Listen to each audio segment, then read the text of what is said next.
Welcome to the Edtech Throwdown. Join us, Eric Guises and Nick Johnson, as we dive into today's best EdTech tools, tips, and practices. We do the research so you can teach your class. Remember to follow us on social media like Instagram, X, or Facebook by looking for the handle @Edtech Throwdown. Now please enjoy the show.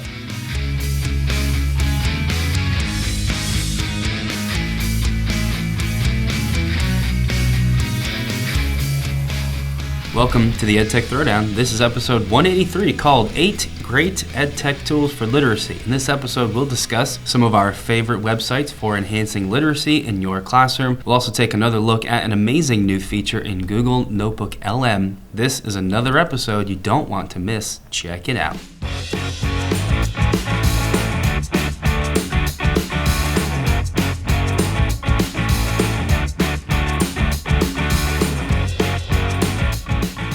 All right, we're back, episode 183, and I'm going to tell you, I was kind of struggling to figure out what we're going to talk about this week.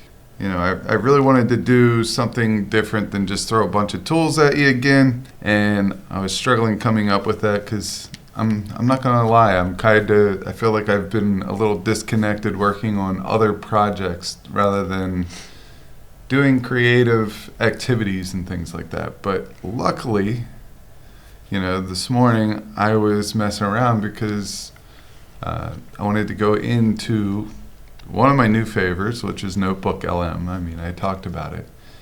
And I made a podcast for a teacher's class that I'm dropping into their class for English and To Kill a Mockingbird. And I have made a lot of different resources for To Kill a Mockingbird. Most of them are as a final review game type thing. But I wanted to do something so we're able to use it throughout the reading of the book. So they assign chapters 1 through 3 one day, and then they come in, they kind of go over it, and they dive into it and break it down and everything. And here I am working with Notebook LM. I like putting in like a summary of the first chapter in there. I like to identify some of the symbolisms within that chapter, the themes that are found in that chapter, and I put all that in there and I make a podcast. Now, you make a podcast, they have a new beta. It's called the interactive session or interactive mode or something like that. I don't have it right in front of me right now, but I think it's called interactive mode. But as the podcast, you're listening to the podcast, you could ask the podcast questions. So I was listening about the summary of the whole book. That's the last thing that I did. And I was just focusing on the themes.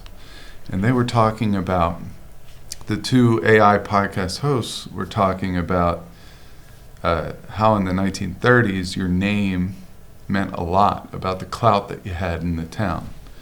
It was about your name, your property, that type of thing. Gives you a lot. And then I interrupted them. I clicked the interactive mode button, interrupted them, and they said, all right, let's go. What do you have for us? Go ahead, speak. You know, they do their own interrupter there in the podcast. And I was like, all right, so speaking of how, you know, almost like the caste system of the 1930s, does that still apply today? And if so, does it apply in the same way?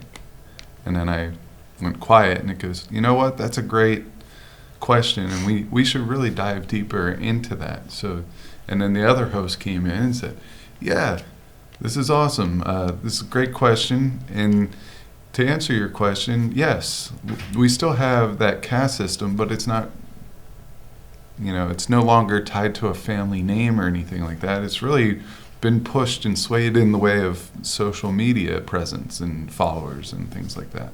So a lot of the people that are becoming famous now are YouTubers or Instagrammers or tweeters or whatever you want to be called. Sure.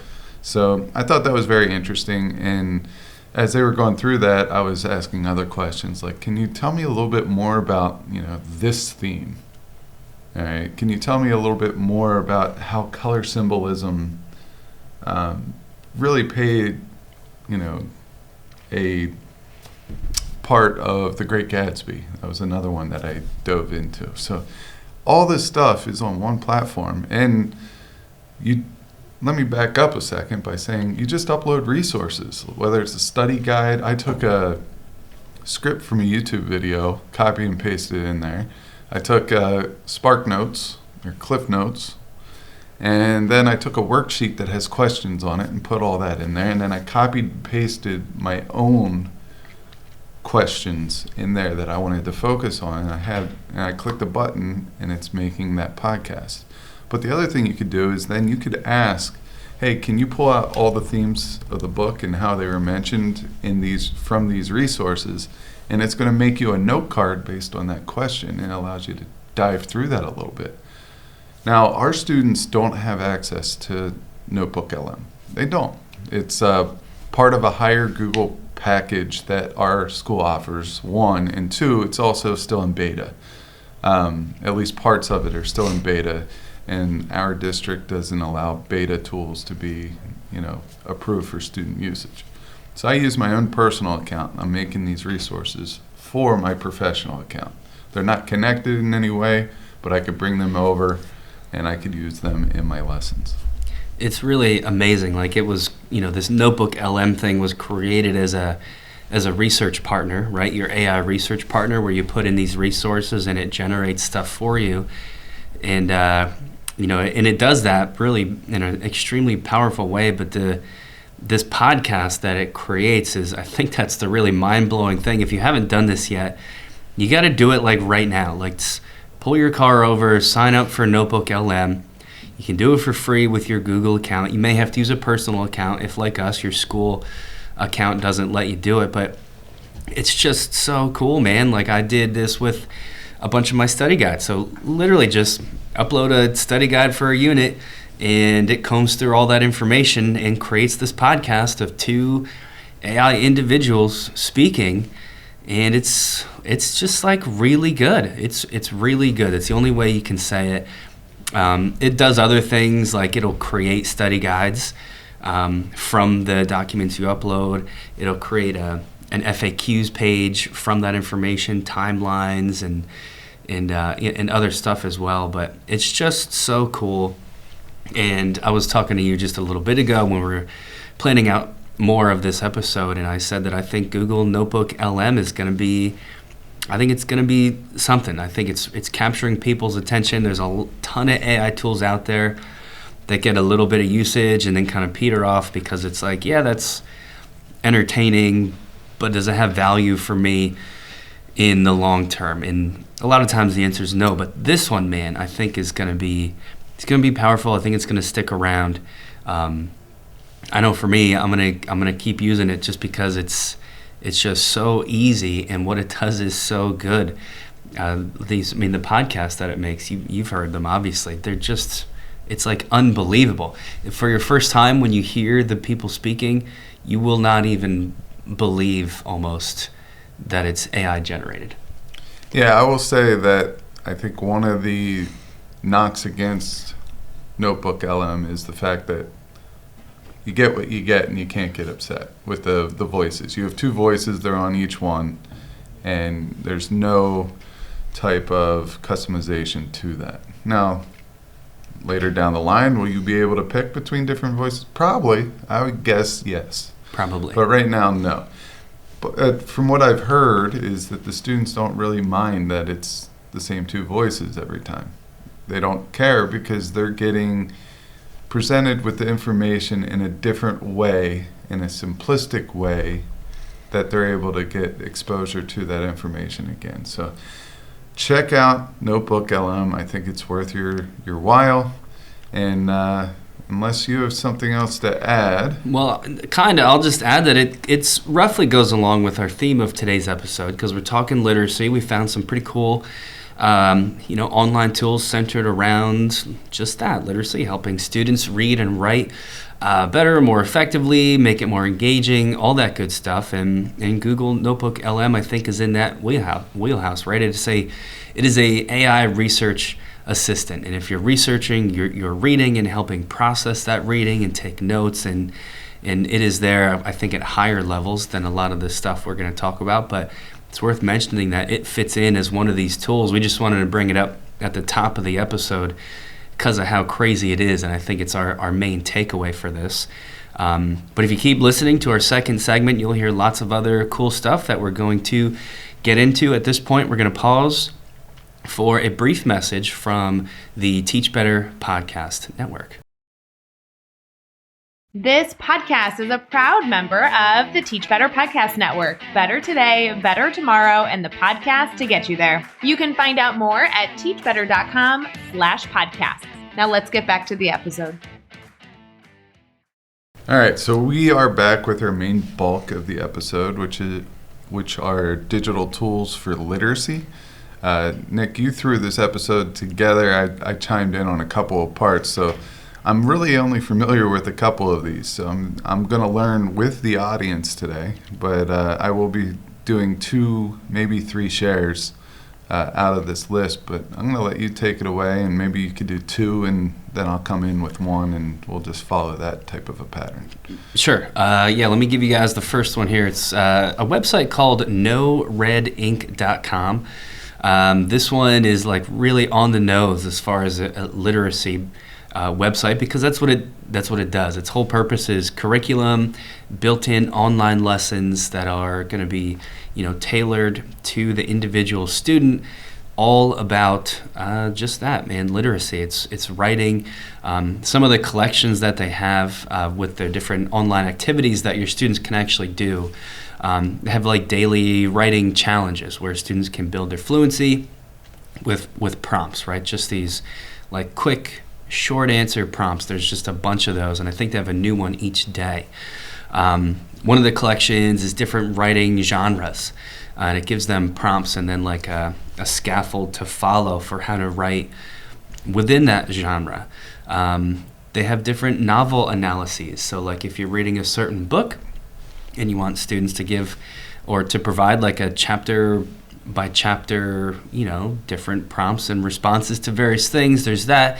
All of it is linked to standards, and there's practice tests and sample questions and, part of the assessment feature, diagnostic tools, all the stuff you would expect with something like this. Really, really cool. That, again, is noredink.com. You can Google it or find it in our show notes. So if you're, specifically if you're an ELA teacher, I think that's one that you're going to want to check out. For our first one today. So is maps.com. This one's kind of weird too, because this is not technically a literacy site, but I wanted to bring it up because I think it could be used for literacy, and here's how. We often talk on the show about giving students writing prompts, right? Because if you're teaching literacy, one of the ways you do that is by having them write and engaging them in that writing. With just creative things to think about or pictures. And maps.com is going to allow you to do that, but with something unique that I haven't really seen before, and that is maps. This site is really, really cool. It was up for a Webby Award in 2024 for one of the best new websites on the entirety of the internet, because what it does is it takes different maps and posts them. There's like a new one every day or every other day. The most recent one, as we're recording this, is a map, a very old map, a hand-drawn one of Cairo, Egypt from like a long time ago. But you can click it, and it shows you a detailed image of that map. It gives you some background information about who drew it, where it came from, its importance in history, and then what it shows. And it's just, some of these would be such a cool way to build a writing prompt. It could be storytelling. It could be something more scientific. Like a lot of these things actually show trackable data. I'm looking at another one right now from a week ago that has which U.S. cities have the worst traffic. And it's got a map of like a bunch of U.S. cities and these different purple splotches to show how bad the traffic is. So there's like different ways you could bring in science and math. There's climate maps, geography maps. Up in the top left of the website itself, you can even explore their maps based on category. So they've got, like Living Planet, they call it, which are your environmental maps, people and patterns, natural wonders. If you just want something unique, there's an odds and ends category, which are just like sort of little offbeat, strange maps. But I think as teachers, we don't always think about maps as a way to start writing. And I liked it because this could fit into like any subject area, really. Yeah, so when I taught science, one of the things we did every Friday is I would give out a graph, and I would tell them that they had to give me the narrative behind the graph. There's nothing on there except for the title of the graph, and maybe the axes are labeled, but other than that, there's nothing there.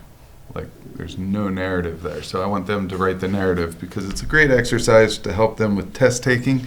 I could see you doing the same thing with a map. Just give them nothing but the map and tell them to come up with a narrative that fits it. Even if it's something as weird as, like, this is jelly bean consumption per city in California. Right. Whatever it is, just have them write about it. It could be like an improv type situation. It's the number of garden gnomes in people's gardens within city limits. I mean, whatever it may be. I mean, that's pretty far-fetched, but still, they're still getting the parts of writing that you need them to get. They have to come up with some type of, plot, with some type of conflict. And it could be silly, but that's creative, and that's creative writing, and that is a class I would be down for. It's funny you said that, because when I found maps.com, that's what it made me think of, is your graphing narrative activity, which I've always thought was really super great in creative, and really the map thing is another spin on that. So I love the idea of giving like a blank map, and then the students have to fill in the narrative behind it. And if you're doing that, the cool part about maps.com is after students come up with their own narrative, you could then go to the website and show, the air quotes real narrative and give them the background of the map in actuality to contrast what all the students came up with individually, and that's where the content learning could take place, all that good stuff. But maps.com is sort of a cool one to shoehorn in here for today. I forget, there's an online game. I think it's Jackbox Productions. Okay. It's called Quibish or something like that. Yeah. I can't remember, but think about making this a game that you do like once a week or once every week, where they have a map. Everyone comes up with the 2-paragraph narrative of what the map is, and then everyone votes on which one they think is the actual thing, the narrative behind it. So the teacher presents these narratives. One of them is the actual one, and then everyone votes, and for every vote that you get that's not the narrative, you get a point. I mean, it's just a way to gamify it. It's cool, yeah. And get students bought into the writing of the narrative, because some people will just do it to do it, but maybe if it's gamified a little bit, and it's a big game, people might buy into it. Totally. All right, so mine is just an update. And when I say it's just an update, I think it's a pretty significant update. This is a big update. I like this one a lot. And I love this one. All right, we haven't talked about Diffit for a while. And if you don't know what Diffit is you can add any type of URL, text, PDF, whatever it is, essentially anything.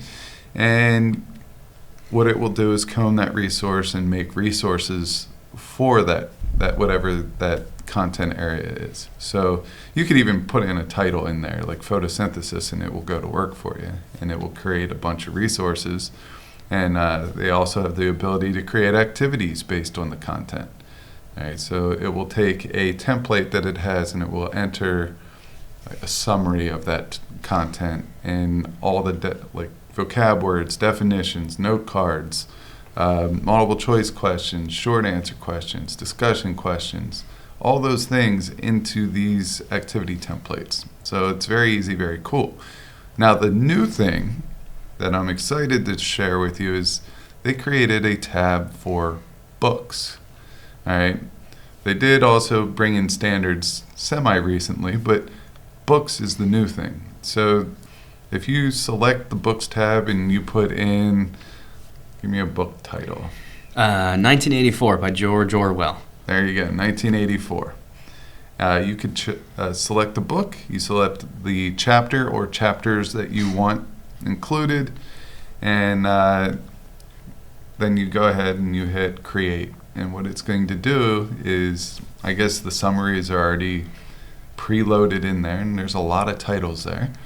And then what it's going to do is push out vocab words. It's going to push out a summary. It's going to push out,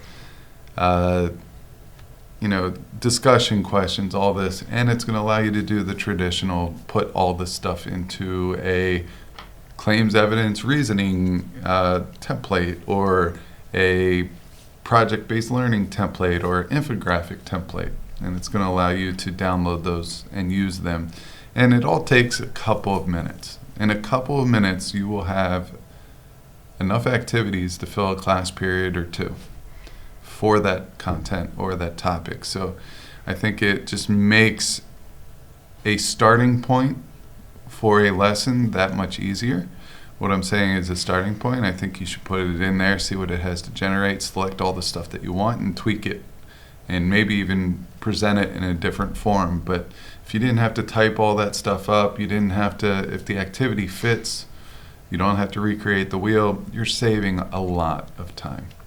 Yeah, what I really like about this, just besides the fact that it's DFIT and you can get all those same, student-ready resources, as they call it, that you would typically get, the books are already in there. You don't have to hunt down a PDF version of 1984. Like, you just type in literally the title of the book, and it has that. I'm not sure, how DFIT obtained all these things, but somehow they got the rights to these books. I don't know how many books they have. I'm assuming they've got all the heavy hitters that, school-aged kids would typically be reading.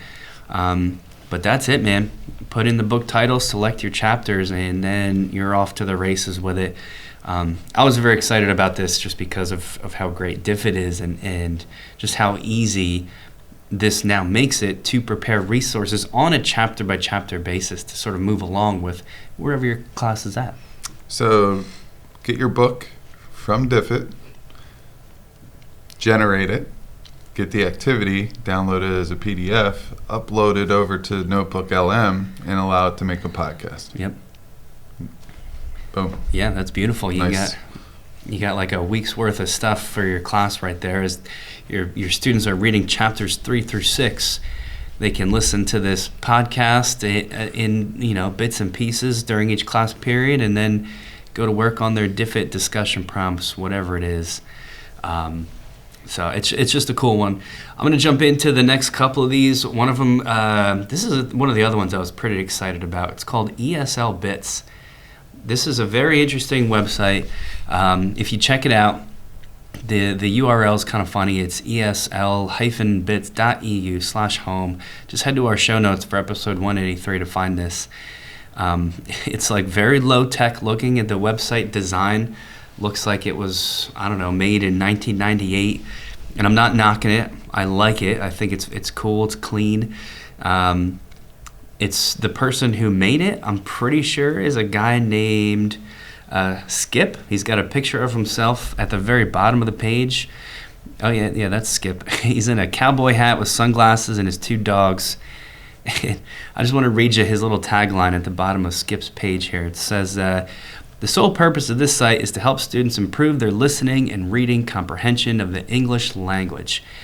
BITS English language learning is completely nonprofit. It sells nothing, advertises nothing, and asks for nothing.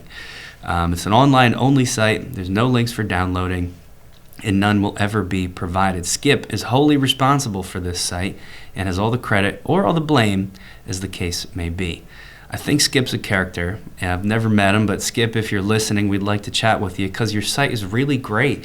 What this man has compiled for us is, again, books, but online listenable audiobooks, basically, that you can listen to by chapter at different speeds. You can make the reading go slower or faster, along with text versions of the book. Now, you can find these things elsewhere.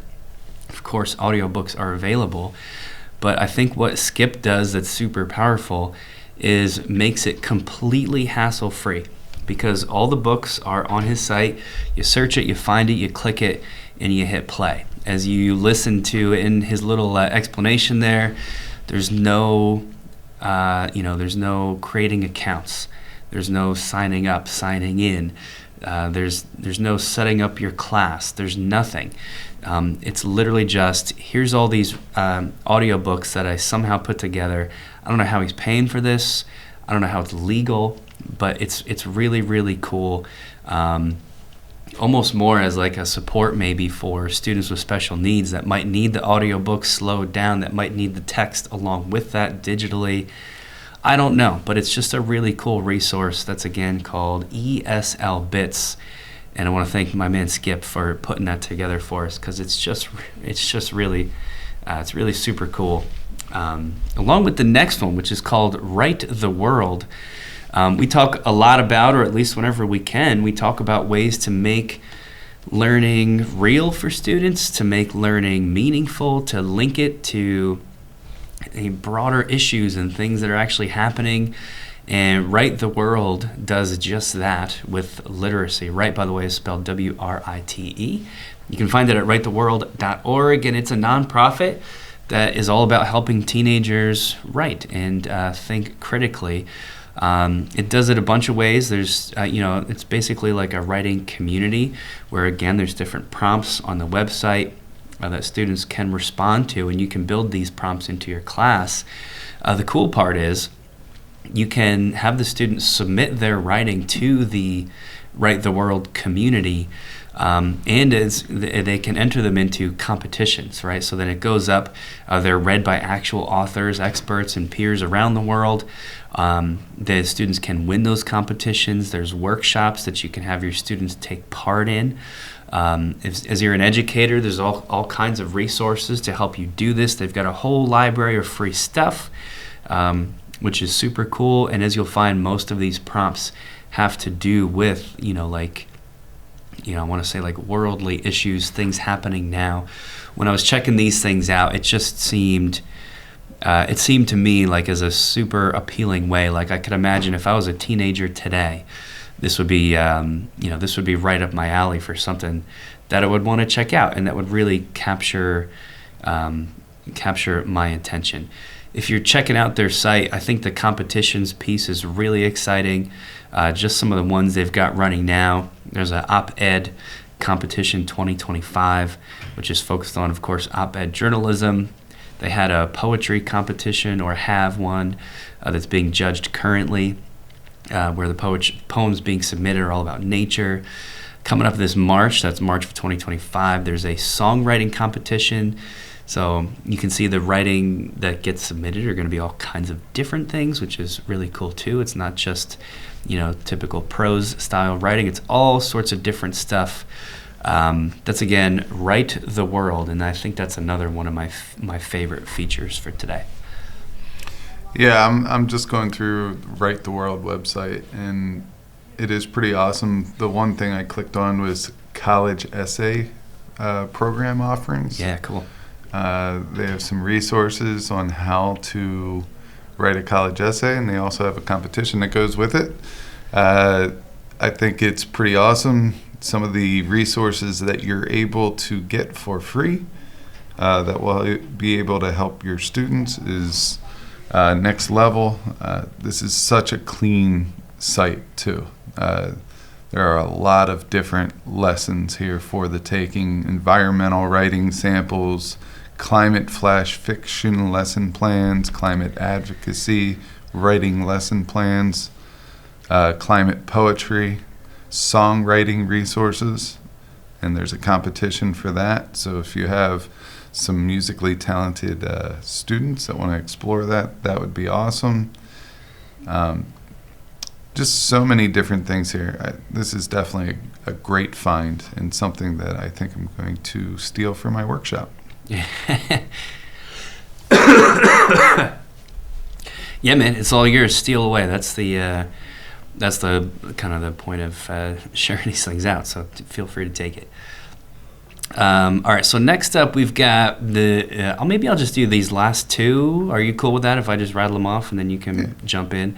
New York Times has writing prompts, which I like because you always want your stuff to be timely and current and respectable. And I think the New York Times, of course, hits all that stuff. It's going to pull in news that's happening now, but build that into writing prompts.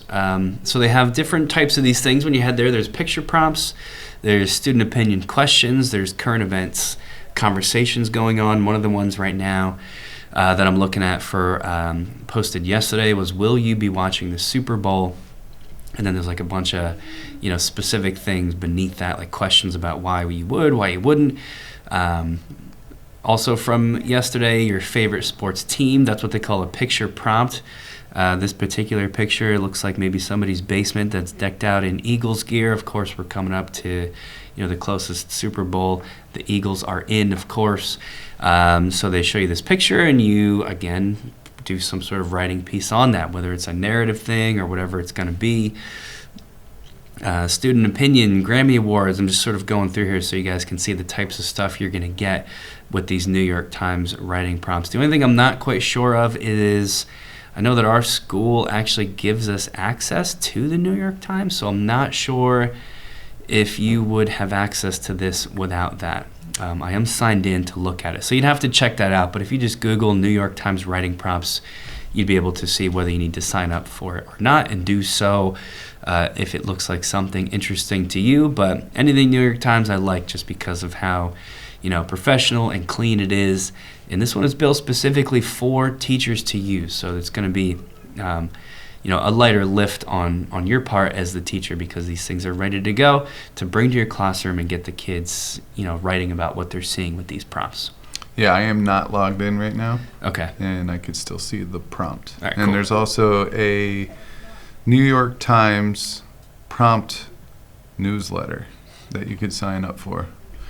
And it will give you free lesson plans, writing prompts, and activities for students, all based on Times journalism. So that is available. I'll do my last one before you do yours. This is just like something that I was reading about. There's a lot to do in the AI world when it came to DeepSeek. DeepSeek is the AI model developed by Chinese artificial intelligence startup DeepSeek. So it's DeepSeek R1 is the model. It was released in January 2025. It's holding its own against a lot of the language models that were already out there. It's definitely competing with ChatGPT. But basically what makes this different is that it is a fraction of the operating cost compared to a lot of the other open source or other language models. So R1 is open sourced under the MIT license, and it allows for free commercial and academic use. The only reason why I'm putting this in there is because I don't know a lot about it.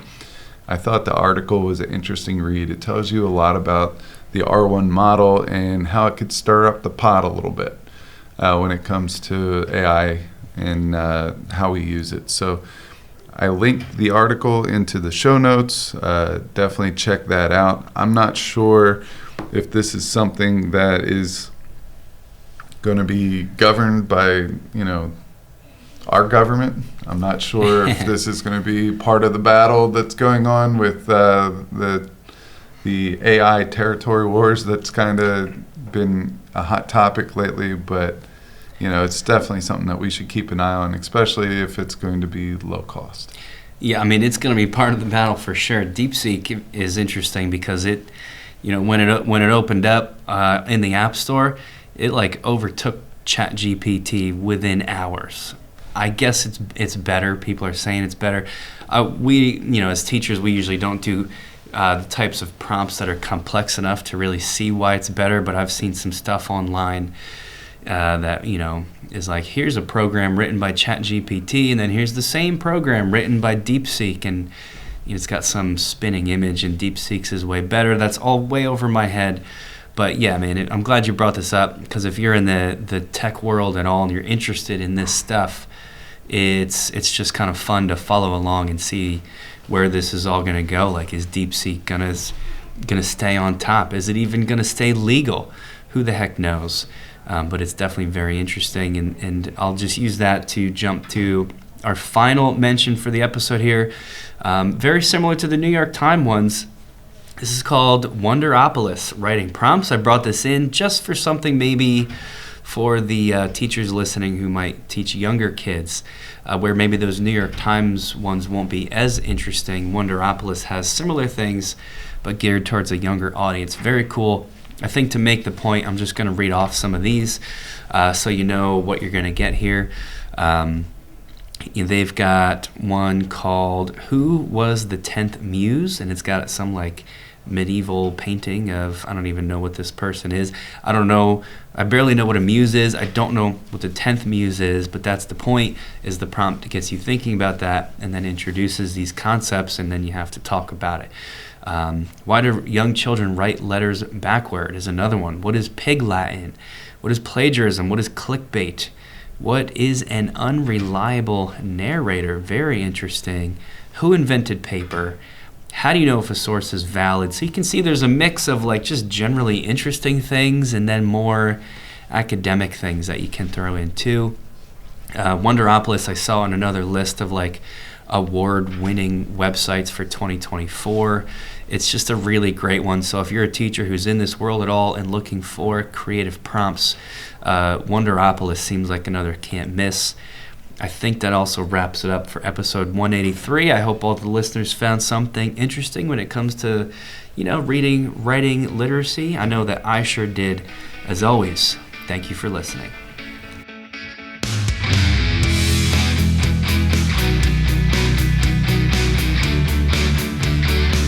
Thanks for listening to the Edtech Throwdown.